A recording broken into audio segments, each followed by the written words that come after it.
I'll try my best. So as usual, everything begins here with Arunachala, where it all began, and where it all resolves. So in order to enlighten the world to its spiritual power and teaching, Arunachala Shiva, in his mercy, absorbed the individuality of a 16-year-old boy in Madurai and dragged him to his slopes on September 1st, 1896. And there is that boy. And that's why we are all here today. And that's why Arunachala Bhagavat came to America and started Arunachala Ashram. He started having meetings in 1965, or 64, 2 years before the incorporation in 1966. So he quit his job working at the Indian Mission to the United Nations and started having meetings. This is an early picture from the mountain path, perhaps 1969, in a room he rented on 8th Street in Manhattan. Now this is the center on 6th Street in Manhattan. You can see he's not too concerned about his appearance. But he's happy. And this is one we dressed him up for. But you can see the Arunachala Ashrama Bhagavan Sri Ramana Maharshi Center. And this was on 6th Street, where many Indian restaurants sprung up all of a sudden. And they remained there for 20 years. So this is a group of a few devotees on 6th Street. You may recognize Evelyn, Arthur, and Margot and Paul. That other fellow was a photographer, Scott Hyde. Which one is Arthur? Which one is that? Right behind Bhagavat, no beard. Oh my Wow. God! I thought you'd be happy to see that one. Wow. So we had regular meetings there. Bhagavat started celebrating Ramana Maharshi's Advent at Arunachala right away. That was a main event of the year, and this is one program there for that. Here he is, this David Sewell. This is a picture of him. Here, I'm going to give you another one. This is the professor there who wrote to Bhagavat, and they sent Joan and Matthew up to visit him. In March, Joan and Matthew went up, met him, and he couldn't commit himself right at that time with the financial requirement that was needed. But since Joan and Matthew were up there, they started looking around for a place. They said, since we drove all the way up there, you see that Volkswagen? Dr. Bhagavat encouraged them to get married. They weren't married yet. And that was a marriage gift, that Volkswagen. And then 2 weeks later, I came up. And then you see Bhagavat there. So this is what the place looked like in 1972 when we came. Dennis, Yes. how did you go? How did I go? Yeah. How did I get there? Yeah. Well, that's another story. My mother was living alone at that time, and I told Bhakta Bhagavat, so, I love to go to the country, I enjoy living in nature, but I don't. My mother was going through a difficult time, and I said, I don't want to go so far from my mother. She's having a difficult time. Bhakta Bhagavat had a perfect answer. Let her be the mother of the ashram. Take her with you.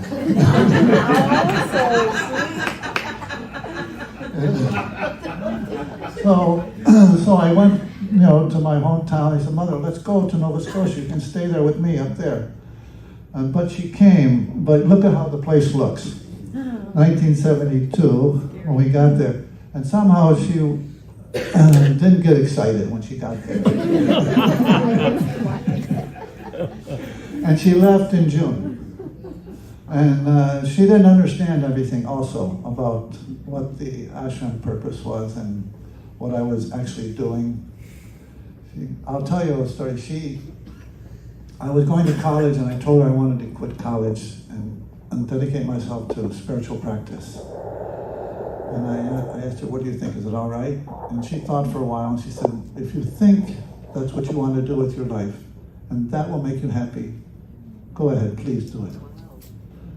So she didn't obstruct anything.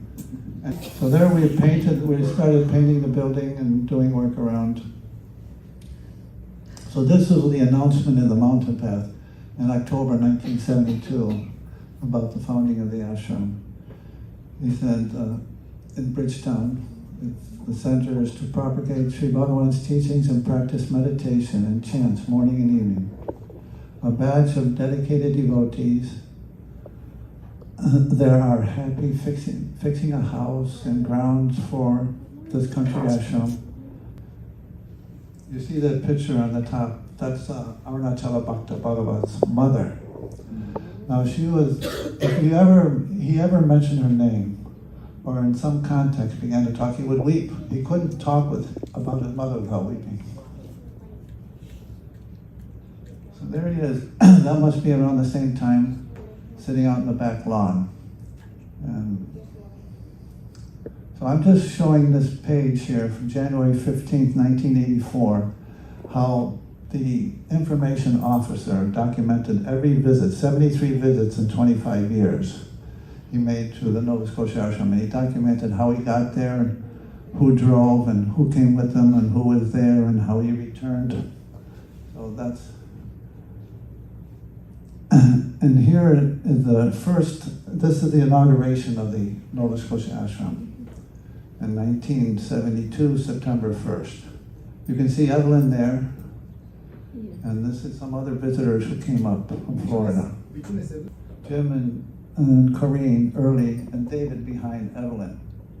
So they wanted to start an ashram in Florida, where they lived. And it was down by Miami area, Fort Lauderdale. They did have a place there. They even got a cow, like we had in Tower, Nova Scotia. And it lasted for a couple of years. And then, they were going to college then, I think. So that was a picture that we sent. This was Jayanthi, 1972. Maybe it was 73, but it was in the mountain path, you see here. Joan and Matthew. They remained there for the first 5 years, Joan and Matthew. They're very dedicated. Even they were working outside we could have money in the ashram. We didn't have much resources at all. So there we had the September 1st program in the living room of the house in 1973. So devotees or Indians started learning about the ashram by that time, and they started coming. So this is Mr. B.K. Raju, who became instrumental with the Arunachala Ramana Mandir construction. So in 1977, Dr. Bhagavan and I went to Nova Scotia in 1977. So I left the ashram. Joan and Matthew were there. And you can see Evelyn. There were 7 of us who went. So we didn't really have money to buy tickets. They were expensive back then. We used to visit Swami Adishwarananda at the Ramakrishna Vivekananda Center on East 94th Street. We used to go there often, and he, was very close with us. He, admired what we were doing. And he told some of his devotees there, if I had some money, I would buy them a ticket. So I think 2 devotees from the Ramakrishna order bought us tickets. And then, so they gave us those pictures you see on the altar now. They were, they only produced black and white pictures during that time. And there was one Sayadas. I don't know if you ever heard of him. He used to color all the pictures for the ashram. A sadhu. So they presented us both those pictures you see on the altar in Nova Scotia. So during Bhagavan time, if anybody came, they used to take group photographs. They kept doing that up to the 70s. And the ashram was still struggling a bit in the 70s. So when some Westerners came, starting and establishing, the first ashram outside of India, dedicated to Ramana Maharshi, they took notice, and the president was excited. So he took group pictures. I'm not in that one because I'm taking Bhakta Bhagavat's son to Mysore. So when I came back, well, this is after, there's, I think that's my mother there, and in 73, so we continued working on improving the ashram. and we got a cow. This is Lakshmi. This was our neighbor, Mr. Connell's cow, and he gave it to us just to look after and milk it, whatever we wanted to do with it. Eventually gave him some money and bought it from him. And that she posed for. She asked for that photograph. That's the other cow. So Lakshmi had a calf, and the calf died. So my neighbor, who we called, who was a dairy farmer, to help us what to do, it was dying and it died. And he took us over to his farm and he said, well, pick out one of his calves. So we picked out this one, Saraswati. She was very sweet and friendly and everything. He taught us everything about farming. He would help us. We could go over to his barn anytime in his house. He would give us anything. So my mother liked horses. She used to ride when she was young. So you can see how happy she looks there. Yeah. So we had to bring in hay regularly for the horses and the cows and put them in the barn. This is so this is Joan and Matthew, the Yogamayaji. And this is Savitri Krishna. She used to spend a lot of time in the ashram in the 70s. She was taken by Rabindranath Tagore to Shantiniketan when she was a teenager. She was an orphan. And she had a wonderful voice, and he used to even compose songs for her to sing. She used to sing on the radio and they're on albums and everything. And so when she came to Nova Scotia, she had a daughter there, and she used to spend most of the time at the ashram in the 1970s. Dennis, sorry, so the lady sitting on the left is Yogamaya, right? The Yeah. far left? Yes. The one in the middle is the musician you referred to. Yes, Savitri Krishna. And the one behind, is that Matthew? That's Matthew, and then Joan in the front. Okay, got it. Yeah, Thank you. yeah. And then it remained there. Someone used it just for storage. And then it was bought by someone who wanted to develop a ski lodge. This man appeared. His name is Lex Hickson. He's like a philanthropist from New York City, from a well-to-do family. He had a regular radio program weekly called In the Spirit in New York City. So during the 70s, all the sadhus and mahatmas that came to the U.S. went through New York City, and he used to interview them on the radio. There was a program, and he did his master thesis on the philosophy of Ramana Maharshi. And then Bhagavat, sort of kept encouraging him to finish his PhD, which he finally did. So then, and when he found out we were having financial difficulty, he came, he offered the money to pay. So he was the person I had to dream about, and then he came and helped us also. So there it is, we're moving the building back down the road. This is early in the spring. You don't see leaves on the tree, but you can see some buds. So it took up the whole road. No easy thing. There in front of the house. Then we moved and we built a foundation. We had a foundation poured. And we moved it alongside the foundation. And you see these logs here. We rolled it over on top of the foundation and dropped it on this. We first had to raise it by jacks and these blocks, and then roll it over. It was no easy thing. We had backhoes pulling it. You can even see some remnants of that. So there it is, almost complete. We put a porch on the front. And then we had the inauguration on September 1st, 1975. And we had a couple friends, Dr. Lakshmi Narayan and Dr. Subbarao, David Sura, who were doing pujas all the time at home, and they were devotees coming to the ashram. And they wanted to do a formal installation of the photos and things that we had in the shrine over there, brought over to the other building and installed. And he did quite a few pujas for the installation. This is on the September 1st, 1975, when we inaugurated the temple there in Nova Scotia. That's Bhagavan.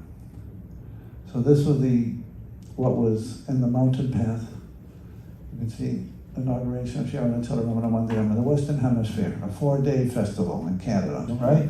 Subbarao, he came after 50 years, he came back to do the puja for the 50th anniversary at the age of 91. Yes. You see Joan, Matthew, Evelyn, Margot. So this is coming into the Digby Gap. Into there, that's where there's a harbor, Digby Harbor, and that's where this boat docks. It's a 2.5 ride across from St. John, New Brunswick to Nova Scotia. Absolutely beautiful. This is the garden. Yeah. You may have seen this whirligig in front of the Veda Patasala.